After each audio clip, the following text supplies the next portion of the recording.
Il progetto Noi è un progetto complesso perché è costituito da tutta una serie di azioni conseguenziali e allo stesso tempo integrate tra loro, che hanno come obiettivo ultimo finale quello del rafforzamento del collocamento mirato nel territorio regionale. Collocamento mirato che è una delle funzioni più importanti, istituzionali più importanti dell'ASPAL.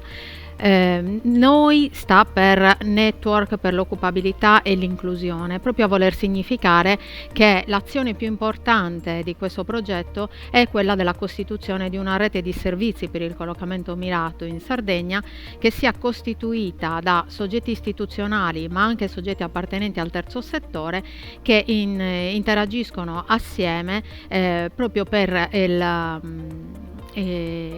il rafforzamento del collocamento mirato in Sardegna. La costituzione della rete è soltanto il primo passo, che poi dovrà evolversi nell'individuazione di una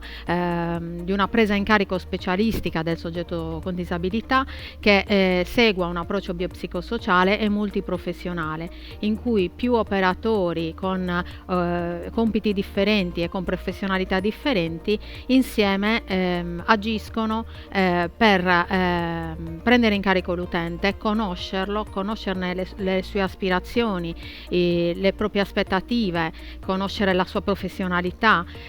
discutere assieme e verificare assieme le modalità con le quali poter risolvere eventuali difficoltà e problematicità che potrebbero insorgere lungo il percorso. Ma per un inserimento lavorativo efficace, tutte queste informazioni devono essere integrate con informazioni riguardanti il tessuto economico, il tessuto produttivo e il tessuto sociale in cui l'utente vive, allo scopo di